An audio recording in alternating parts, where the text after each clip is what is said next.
आज शिव महापुराण के रुद्र संहिता का आज 12वां अध्याय है,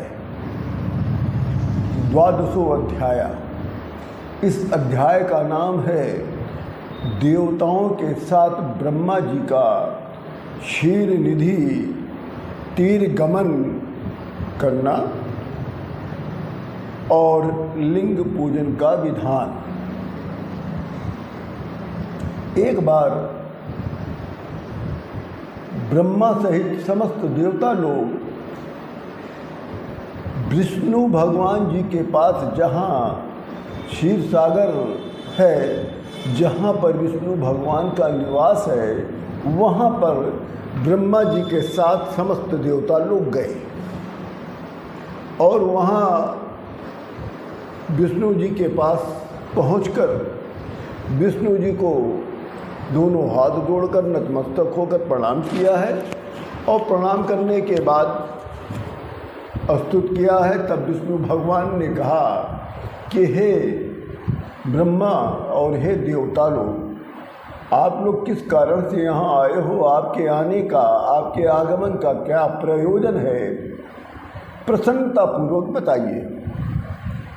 तब सभी देवता के साथ ब्रह्मा जी ने कहा कि हे विष्णु भगवान, हे श्रेष्ठ शिव भक्त, कृपया हम लोगों को ये बताने की कृपा करें कि समस्त दुखों को दूर करने के लिए हम लोग किसकी सेवा करें, किसकी पूजा करें, किसकी आराधना करें।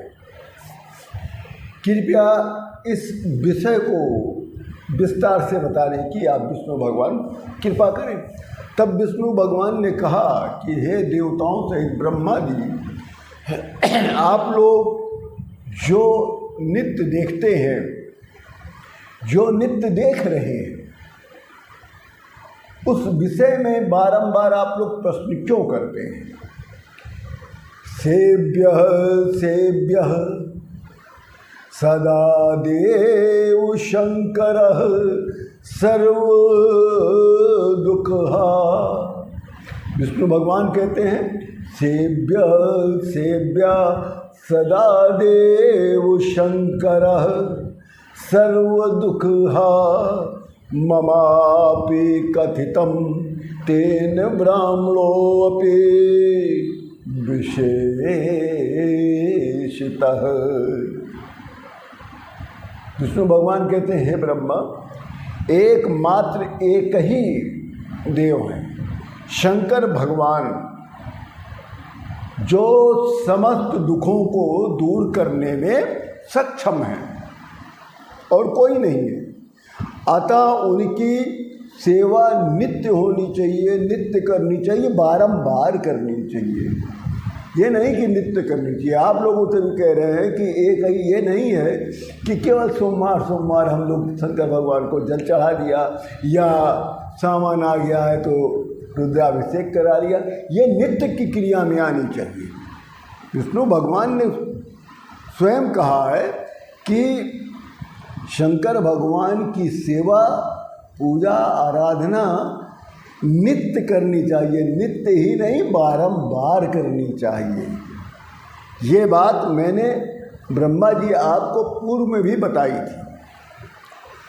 सुखों की इच्छा रखने वाले लोगों को,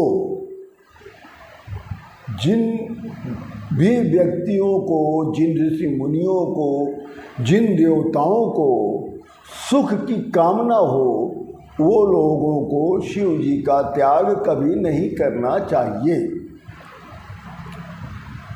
इसलिए शिव की पूजा नित्य करें, बारंबार करें। विष्णु भगवान कहते हैं पुनः कि हे ब्रह्मा जी, तारक तथा तारक के पुत्रों ने, तारक एक राक्षस था, तारक तथा तारक के पुत्रों ने तथा बांधवों ने, तारक राक्षस, उसके पुत्र और उसके भाई बंधुओं ने लिंग मूर्ति महेश्वर का त्याग कर दिया था।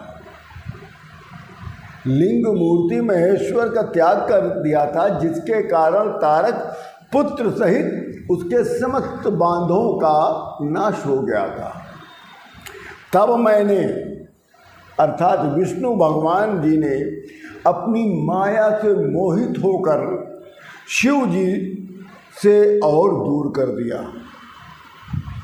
जब देखा था कि तारक और उनके पुत्रों ने, उनके बांधों ने लिंग महेश्वर का त्याग कर दिया है, तो विष्णु भगवान भी अपनी माया से इन लोगों को भगवान शिव से और दूर कर दिया।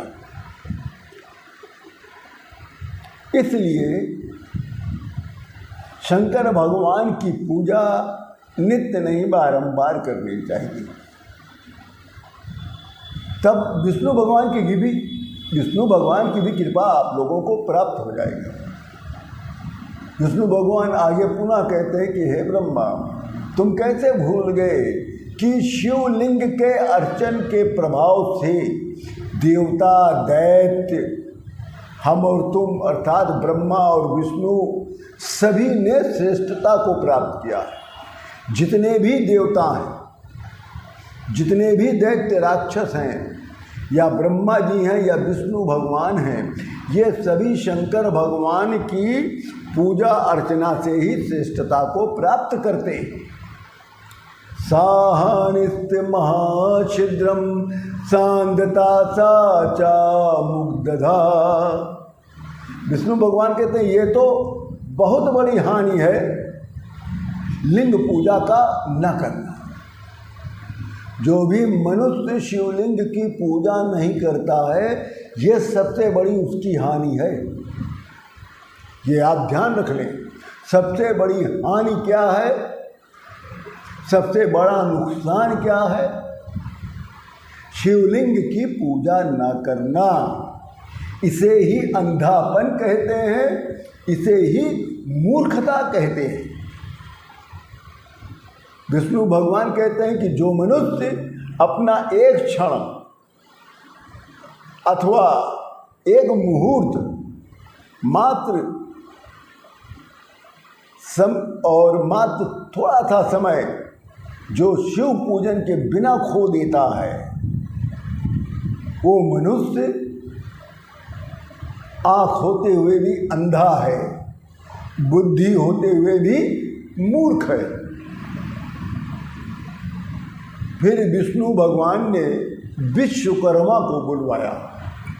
इतनी बातें करते करते विष्णु भगवान ने विश्वकर्मा को बुलवाया और फिर विश्वकर्मा से कहते हैं कि इंद्र के लिए पद्यराग मणि का लिंग,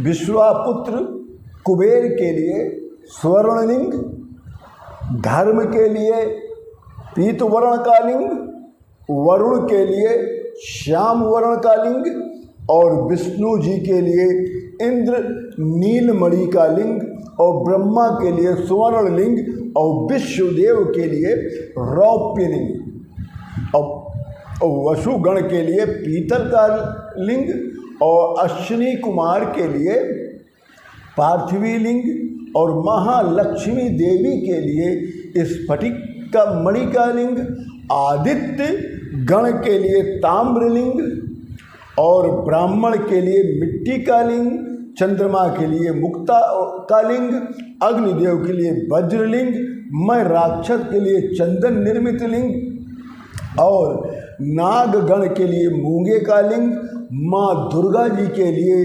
नवनीत लिंग, योगी के लिए भस्म का लिंग और यक्षगण के लिए दधि निर्मित लिंग और छाया के लिए पीठी लिंग और ब्राह्मणी के लिए रत्न निर्मित लिंग बनवाकर पूजा करने का आदेश दे दीजिए। यहाँ पर विष्णु भगवान ने विश्वकर्मा को आदेश दिया है कि इन लोगों को इन लिंगों की पूजा करनी होगी। तब ब्रह्मा जी ने कहा कि हे देवताओं और हे ऋषियों, मैं तुम लोगों से मुक्ति और भुक्ति देने वाली शिव पूजा का विधान बता रहा हूँ। इसको आप लोग प्रेम पूर्वक श्रवण करें।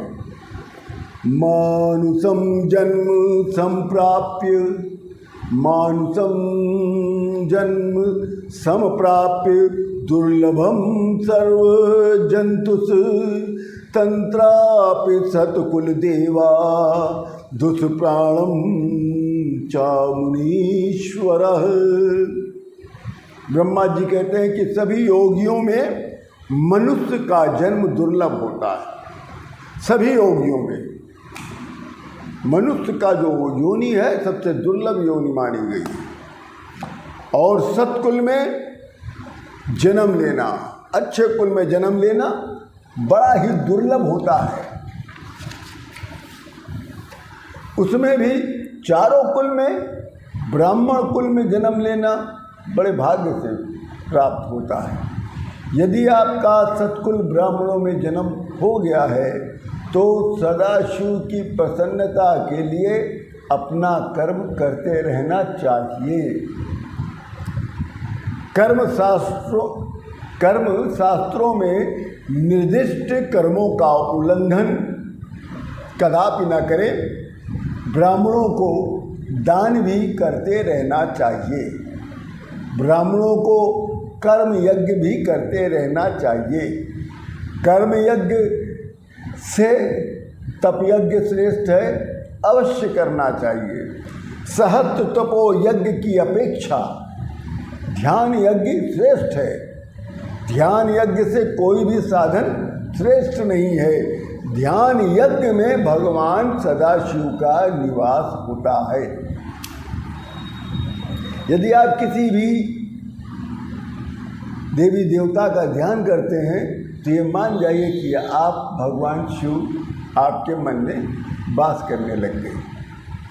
विशुद्ध ब्रह्म विद्या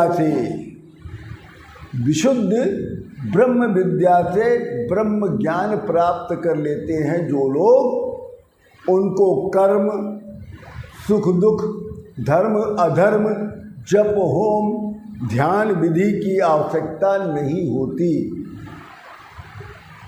क्योंकि ब्रह्म विद्या से ही सर्वदा विकार होता, क्योंकि ब्रह्म विद्या तो सर्वदा विकार रहित होता है। ठीक इसी प्रकार से सदाशिव में ध्यान लगाने वाले पुरुषों के लिए संसार में कोई भी पाप नहीं रहता। यथा जलेषु कमलम सलिलेनाथ लिप्यते तथा ज्ञानी गृहे तिष्ठेन कर्मणा नाव बद्धते। जिस प्रकार जल के भीतर रहने वाला कमल जल के गुणों में लिप्त नहीं रहता, उसी प्रकार ज्ञानी भी अपने घर में रहता हुआ भी कर्म बंधन में नहीं रहता है। इसी प्रकार कर्म द्वारा तब तक शिव जी की आराधना करते रहना चाहिए जब तक शिव रूप का ज्ञान न प्राप्त हो जाए। हम लोगों को भी कर्म करते हुए जब तक हृदय में भगवान के शिवलिंग के स्वरूप का ज्ञान न प्रकट हो जाए तब तक भगवान शिव जी का ध्यान करते रहना चाहिए। प्रतिज्ञा पूजन तब तक करते रहना चाहिए जब तक ज्ञान न प्राप्त हो जाए। जो बिना ज्ञान के उत्पन्न हुए प्रतिमा पूजन का त्याग करता है उसका पतन निश्चित। इसलिए ज्ञान प्राप्ति के लिए भगवान शिव का पूजन नित्य करें। यही आज ये शिव महापुराण के रुद्र संहिता का आज 12वां अध्याय यहीं पर पूर्ण होता है। और इसी के साथ मैं आप लोगों से निवेदन करता हूँ कि लाइक का बटन ज़रूर दबाया करिए, क्योंकि बगैर आपके मैं कुछ नहीं। जय जय सिया राम।